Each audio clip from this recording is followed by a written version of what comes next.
Jadi terputus ya.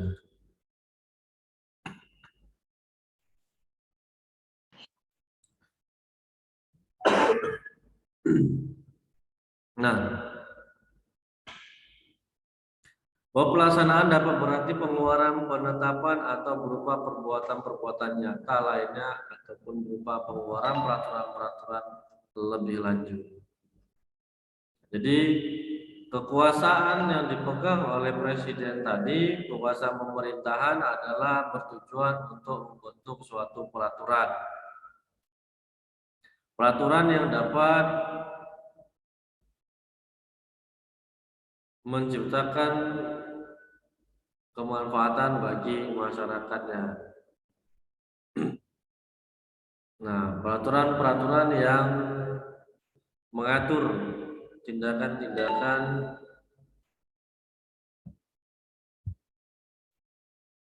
masyarakat sesuai dengan koridor hukum yang ada.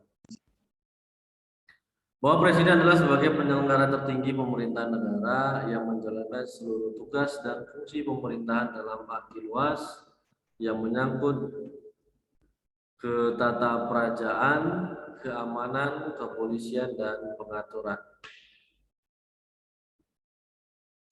Nah, presiden itu mengatur, mengamankan, mensejahterakan, dan sebagainya.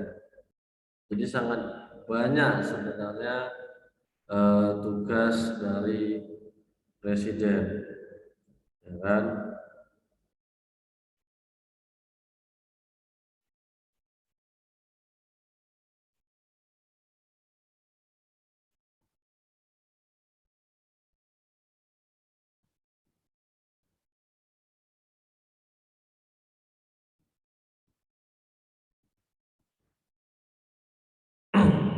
Nah, atau membuat peraturan-peraturan lebih lanjut yang berkaitan dengan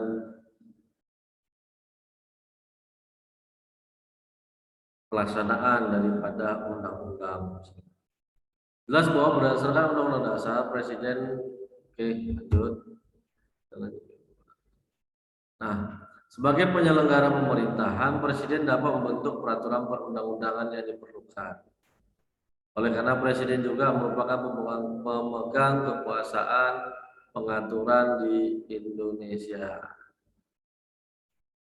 Nah, ini tadi yang saya katakan, ya kan, dia bisa membentuk peraturan, ibaratkan raja, ketika mau bertindak ya dia buat dulu peraturannya, jadi masyarakat bisa tercover. Nah, inilah wujud daripada apa yang diamanatkan oleh Muhtar Kusumaatmadja, bahwa hukum itu adalah alat pembaharuan bagi masyarakat, yang mengandung arti bahwa hukum harus bisa membuat peraturan sebelum hal itu terjadi.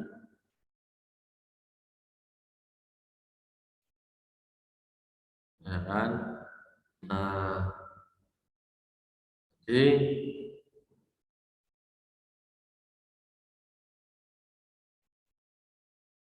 ketika ada suatu perbuatan sebelum terjadi sebuah musibah dibuat, kalau kita ibaratkan sedia payung sebelum hujan, itulah seharusnya tugas presiden dalam membentuk peraturan perundang-undangan.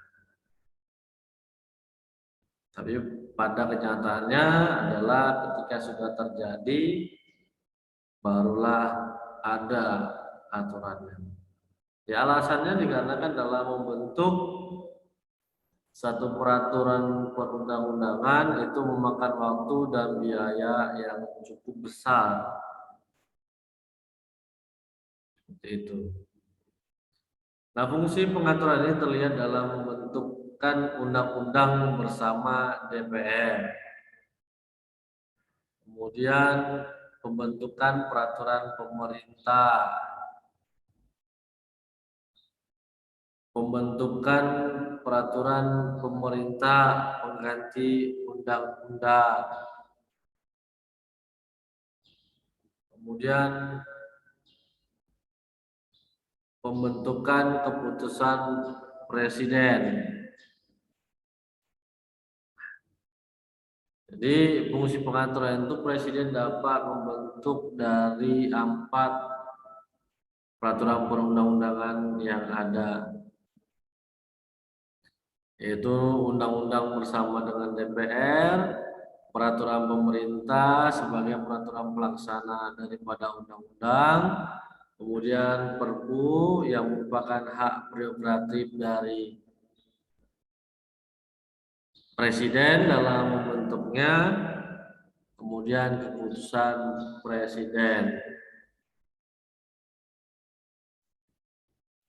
Nah, jadi inilah yang menjadi tugas daripada presiden. Nah, kemudian ada DPR. Dalam pasal 20 menetapkan bahwa DPR memegang kekuasaan membentuk undang-undang. Setiap rancangan undang-undang dibahas oleh DPR dan presiden untuk mendapat persetujuan bersama.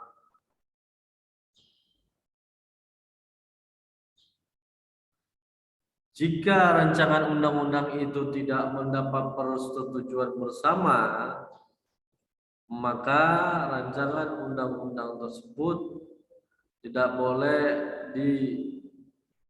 diajukan lagi dalam persidangan DPR masa itu.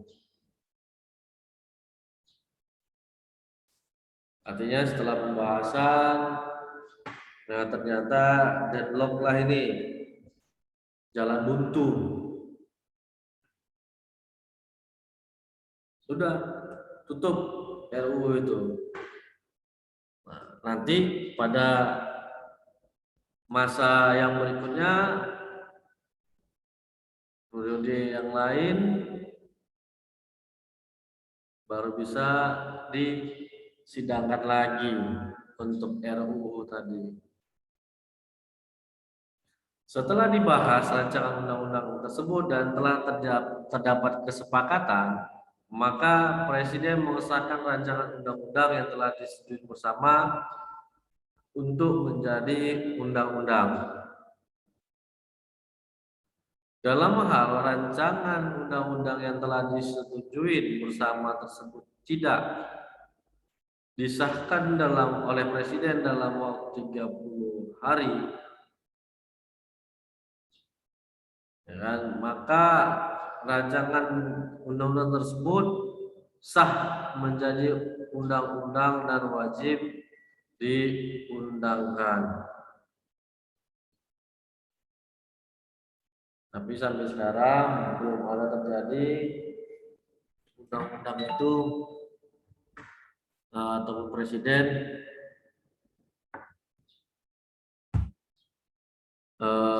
tidak mengesahkan undang-undang setelah dibahas dan disetujui oleh DPR.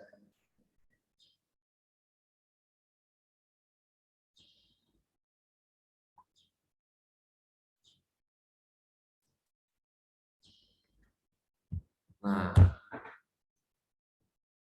selain daripada DPR, ada banyak lembaga-lembaga negara yang bersumber dari Undang-Undang Dasar 1945.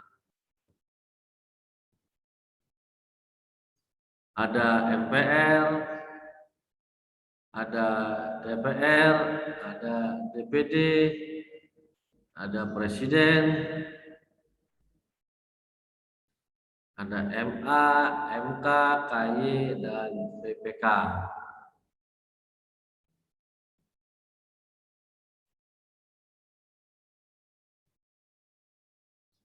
Nah, di dalam pelaksanaannya masing-masing memiliki tugas yang berbeda.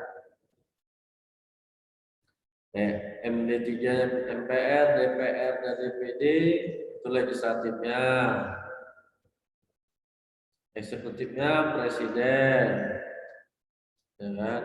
MA, MK, yudikatifnya. Nah, di dalam lembaga-lembaga itu ada juga lembaga yang bersifat departemen, non-departemen, dan badan hukum.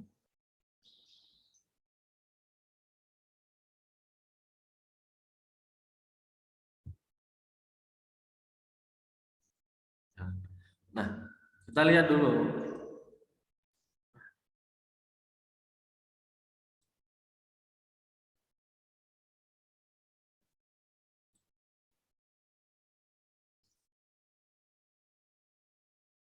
Tadi udah nih menteri tadi saya katakan diangkat dan diberhentikan oleh presiden. Setiap menteri membidangi urusan tertentu dalam pemerintahan, membentuk, pengubahan dan pembubaran kementerian negara diatur dalam undang-undang. Nah, menteri juga dapat membuat peraturannya.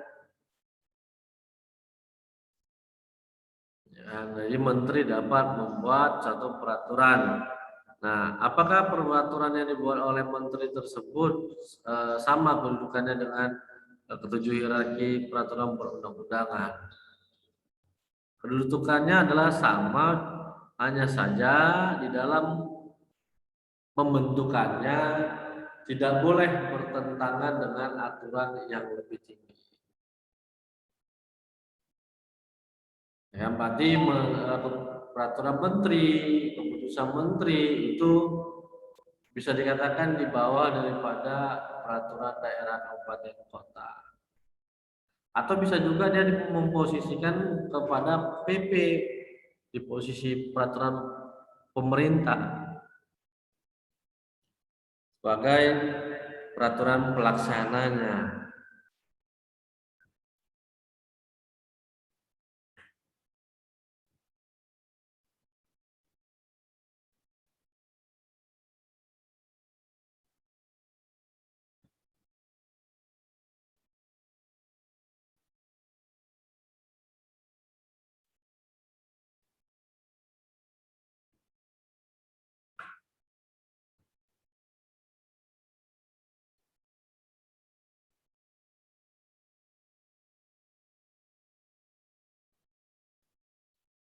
Oke, bentar ya.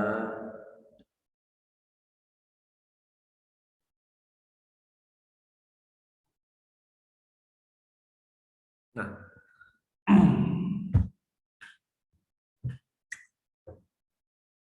berdasarkan ketentuan pasal 17, sebenarnya menteri-menteri lah yang terutama menjalankan kekuasaan pemerintah di bidangnya.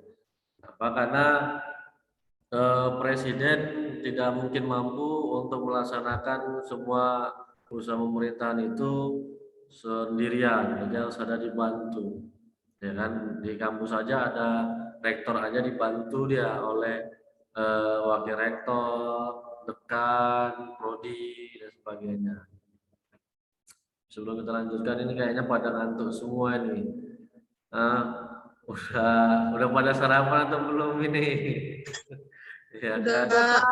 Pak. Jadi nggak nampak semangatnya ya kan?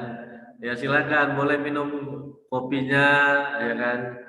Tehnya atau susunya, tapi ya dibagilah kawannya. Paling tidak disulangi gini ya kan ya. Nih kan gitu ya. Iya, biar nggak ngantuk kita, kan agak refresh dulu. Lagi kalau ruangan di rumah saudara misalnya pakai AC, ya kan. Jadi ya, kita, Bu. kena di Masih kuliah. bisa tertidur, ya kan. Jadi ya. Kita langsung ke masjid. Dengar bodoh. Oke. Nah, jadi presiden dalam melaksanakan pemerintahan ada dibantu oleh menteri. Menteri lah yang pada dasarnya bekerja. Nah, kalau presiden tugasnya ya kan namanya memimpin. Pemimpin itu tugasnya cuma dua, ya kan? marah-marah dan motong-motong dia. Iya. Salah dimarahinnya. Ini banyak kali anggaran dipotongnya, kan gitu dia. Seperti itu. Jadi menterinya yang bertugas semuanya. Makanya judulnya kalau dia bahasanya pembantu presiden, ya kan? Nah, kalau pembantu tahu sendirilah. Nah, menteri-menteri negara dalam bantu presiden untuk melaksanakan bidang urusan pemerintahan tersebut diatur di dalam Peraturan Presiden Nomor 9 Tahun 2005 tentang kedudukan, tugas, dan fungsi serta susunan organisasi dan tata kerja Kementerian Negara. Ada beberapa kriteria pembagian dari kementerian. Ada kementerian koordinator, kementerian yang berbentuk departemen, dan kementerian negara.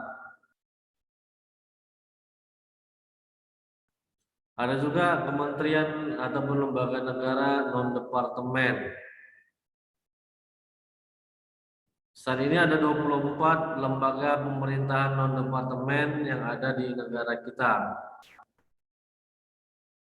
Lembaga administrasi negara ini berdiri berdasarkan Undang-Undang Administrasi Pemerintahan dan Undang-Undang ASN ini masuk. Nah, kemudian ada Lembaga Arsip Nasional, Badan Kepegawaian Negara, Perpustakaan Nasional, Badan Perencanaan Pembangunan Nasional, Badan Pusat Statistik, Badan Standarisasi Nasional, Badan Pengawasan Tenaga Nuklir, Badan Tenaga Nuklir, kan?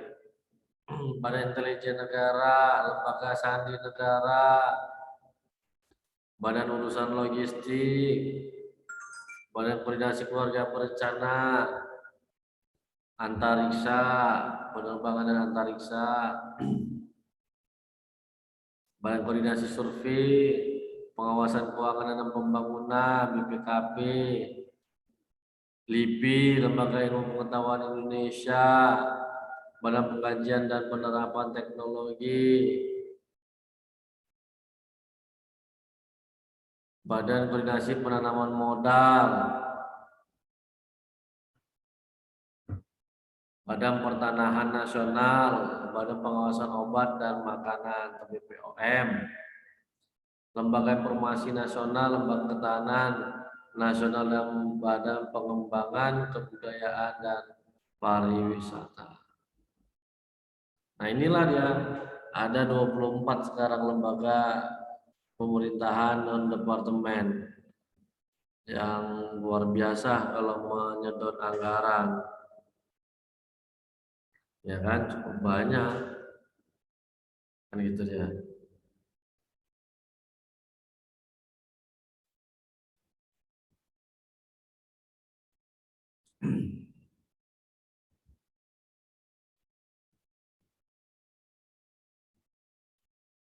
Nah, kemudian ada juga Direktorat Jenderal, yaitu urusan pelaksanaan sebagian tugas dan fungsi departemen yang berada di bawah dan bertanggung jawab kepada menteri.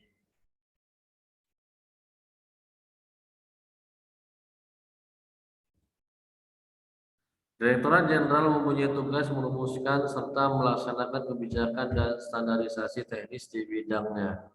Dalam melaksanakan tugasnya, Direktur Jenderal menyelenggarakan fungsi penyiapan perumahan kebijakan departemen di bidangnya, pelaksanaan kebijakan di bidangnya, penyusunan standar norma, pedoman, kriteria, dan prosedur di bidangnya, pemberian pembimbingan teknis dan evaluasi, kemudian pelaksanaan administrasi Direktorat Jenderal. Nah, ini biasa ada di dalam kementerian-kementerian, dan untuk membantu tugas daripada menteri. Ya, makanya dia bertanggung jawab kepada menteri. Ya, seperti kita perguruan tinggi ini berada di Dirjen Dikti. Dulu kan kementerian dia, sekarang sudah dikembalikan ke Kemendikbud, Kementerian Pendidikan dan Kebudayaan. Ya, nah, ada dirjen, bukan dirijen ya kan. Nah, tapi direktorat jenderal, kalau dirijen dia yang membawa pimpinan musik-musik itu dia. Nah, kemudian ada badan hukum, yaitu lembaga negara atau lembaga pemerintah yang dibentuk dengan suatu undang-undang dan berfungsi menyelenggarakan urusan-urusan yang berhubungan dengan bidang tugas dan kewenangannya, seperti Bank Indonesia. Kemudian ada OJK. Dan badan hukum ini bisa membuat satu peraturan perundang-undangan yang merupakan peraturan pelaksana tugas dan wewenangnya berdasarkan kewenangan atribusi yang ditetapkan dalam undang-undang pembentukannya. Jadi dia bisa membentuk peraturan perundang-undangan juga. Ya, ada peraturan Bank Indonesia, peraturan otoritas jasa keuangan dan sebagainya. Nah, jadi lembaga-lembaga inilah seluruhnya yang bertugas dalam melaksanakan peraturan perundang-undangan. Nah, tugas daripada yudikatif lah yang mengawasi, ya, bekerja sama dengan lembaga negara, kejaksaan dan kepolisian untuk melakukan tindakan kepada pejabat yang melanggar peraturan yang telah ditetapkan. Nah, sampai di sini apakah ada yang ingin kita diskusikan?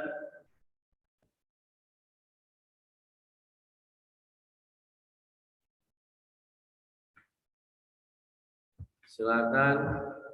Masa dari tadi saya aja yang ngomong ya kan. Sampai juga lupa bawa minum ya kan. Kalau saudara gampang.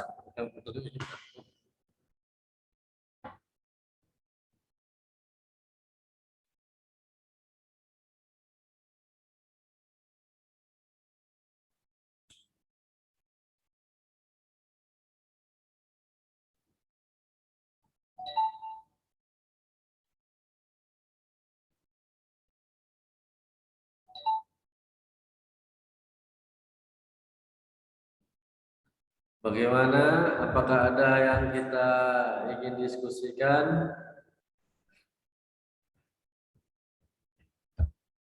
Habis ini ada lagi masuk kelas yang lain? Ada Masih Pak. ada, Pak. Oh, ada. Banyak, Pak.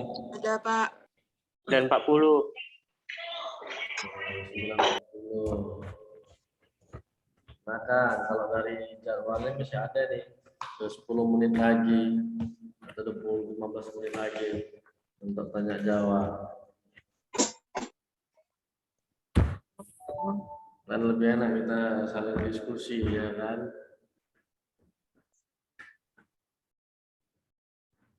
Nah, apakah ada yang mau kita diskusikan?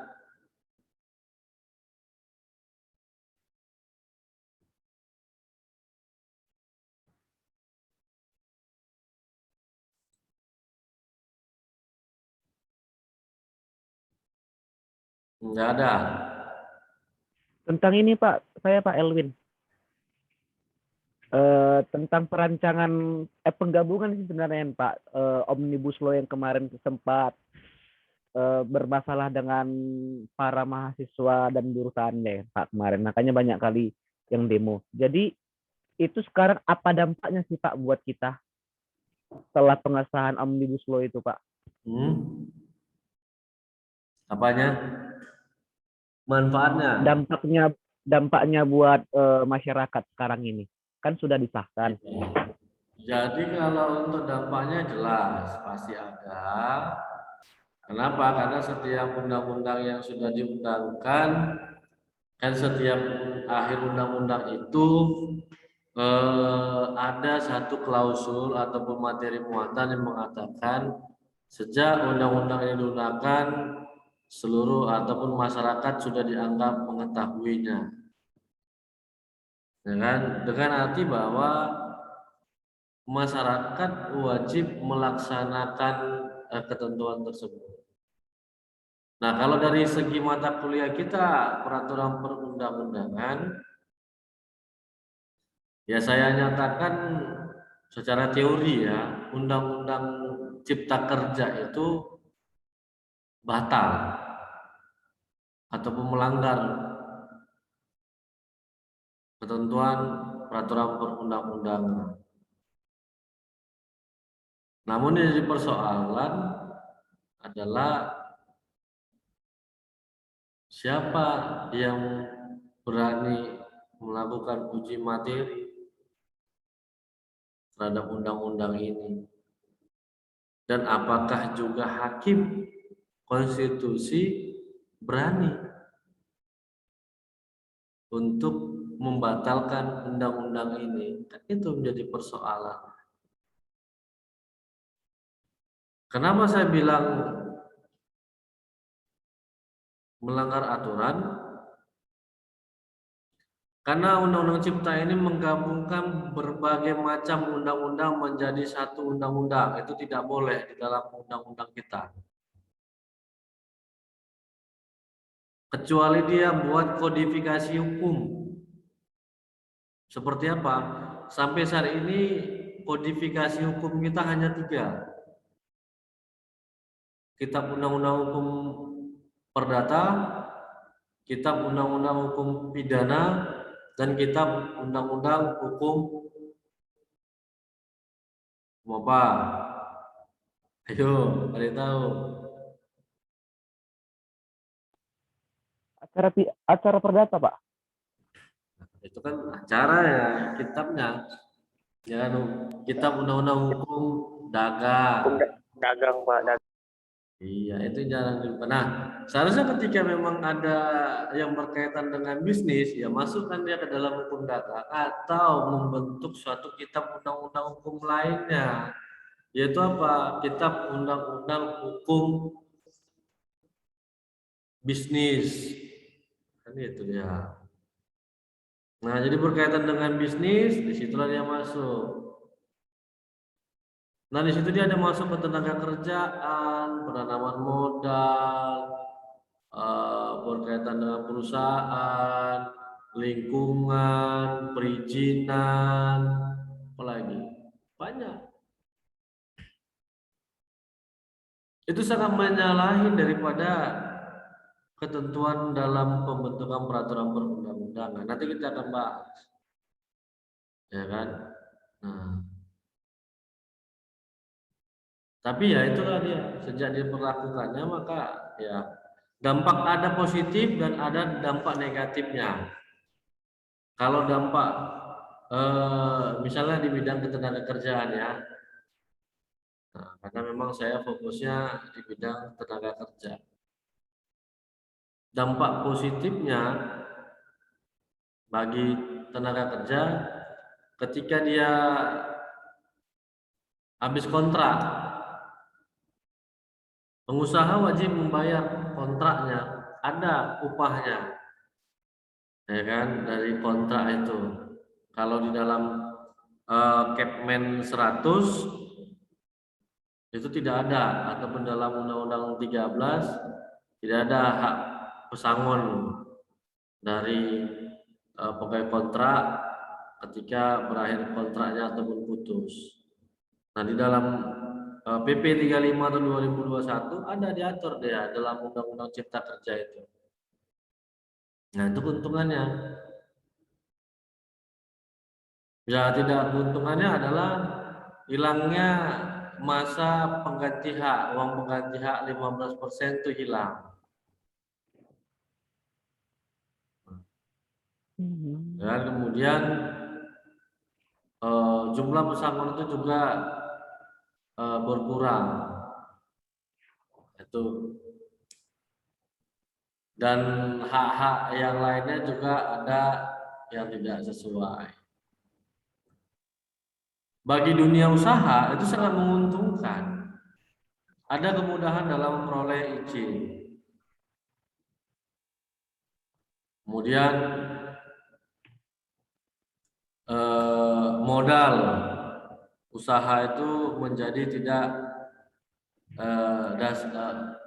syarat utama di dalam membuat suatu usaha itu.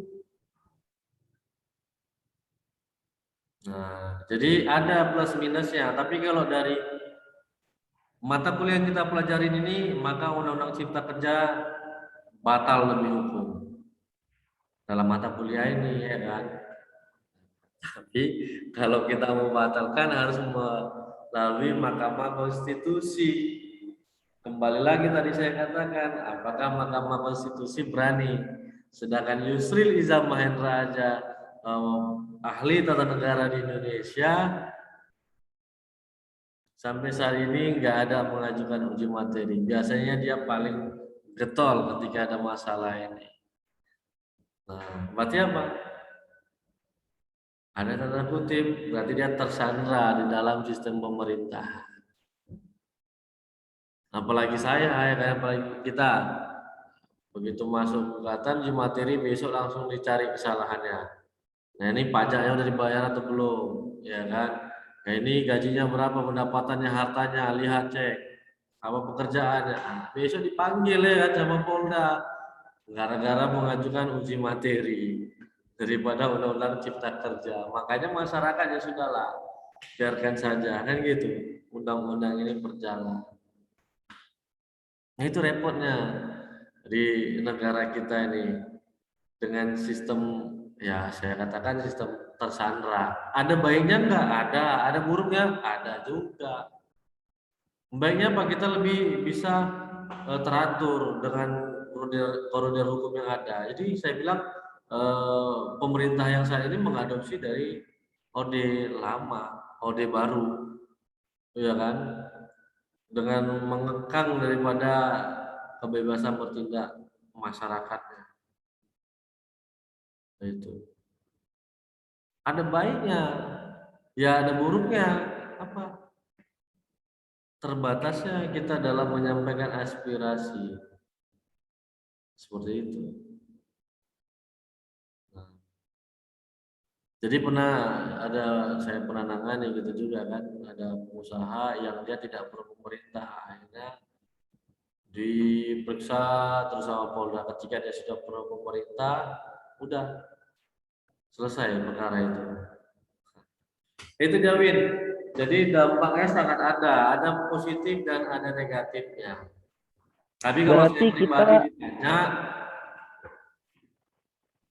lebih banyak dampak negatifnya. Kenapa? Undang-Undang Cipta Kerja merusak tatanan ketatanegaraan di Indonesia. Itu dia dampak negatifnya. Iya Pak. Berarti Merusak kita Undang-Undang sebagai dasar. Nah, iya kan? Tapi ya begitulah namanya, tadi saya katakan pemerintah memiliki kekuasaan tertinggi seperti itu. Oke, ada lagi yang Pak mau nanya Pak. Salam hakim Pak. Indonesia ini kan adalah negara hukum ya kan Pak. Jadi Pak, ketika masyarakat mahasiswa itu demokrasi kemarin itu Pak untuk menyampaikan aspirasinya, malah malah dikasih gas air mata, ada juga yang kena tembak. Apakah seperti itu Pak negara ini Pak, ya negara hukum ini Pak? Nah, di dalam kita berbicara kalau dari segi tata negara, Undang-Undang Dasar 1945 dan Undang-Undang daripada Hak Asasi Manusia, kita memiliki kebebasan dalam menyampaikan pendapat. Ya kan, kita berbebas untuk ikut dalam sama kedudukannya dalam undang pemerintahan. Nah, jadi dalam menyampaikan aspirasi tersebut, kalau dalam sistem tata negara kita memang harus sifatnya santun, dan si pemerintah harus menerima aspirasi tersebut. Nah, terkadang kan tidak, mereka takut untuk hadir ke depan, takut nantinya terjadi ribut, nah jadi sasaran. Nah, inilah yang memang harus dibenahi. Nah, kalau dalam segi peraturan perundang-undangannya, ketika ada suatu pelanggaran terhadap pelaksanaan undang-undang oleh pemerintah, maka yang harus didesak adalah DPR untuk menegur pemerintah, ya kan? Nah, kenapa bisa terjadi ada tindakan-tindakan anarkis misalnya ataupun tindakan preventif dari pihak keamanan? Ya, ini mungkin tergantung daripada pemicunya. Apa yang menjadi latar belakangnya? Pasti ada dampaknya, ada sebab dan akibatnya. Nah, sebab akibat ini yang harus dicari. Ya kan? Tetapi kalau seandainya dalam menyampaikan aspirasi masyarakat menyuratin dulu nih pemerintah, kemudian pemerintah ataupun DPR membalas, oke, kami bersedia untuk menerima masyarakat menyampaikan aspirasi dengan jumlah sekian orang di ruangan ini. Itu kan lebih elegan di dalam musyawarah, karena kan kita mengedepankan sila keempat, ya kan? Nah, namun sila keempat ini sangat jarang terjadi, ya kan? Seharusnya hal tersebut tidak terjadi, itu, ya kan? Nah, ini yang harus dibenahi bersama kalau di dalam sistem tata negara. Namun dalam pembentukan peraturan perundang-undangan, hal tersebut tidak ada terjadi. Dan dalam sistem demokrasi itu adalah hak daripada warga negara, kan? Namun terkadang juga dari para pendemo melakukan tindakan anarkis, merusak fasilitas negara. Nah, inilah yang mengakibatkan pemicu permasalahannya. Tapi pada dasarnya itu tidak dibenarkan. Itu dia, Hakim. Ya, ini waktu kita tinggal 1 menit lagi. Saya rasa kita sudahin. Nanti mati lagi dia. Sampai di sini pertemuan kita. Sampai jumpa lagi di episode yang akan datang. Salam sehat selalu dari saya. Selamat pagi. Assalamualaikum warahmatullahi wabarakatuh. Waalaikumsalam Waalaikumsalam warahmatullahi wabarakatuh. Terima kasih ya, Pak. Yo. Terima kasih, Pak.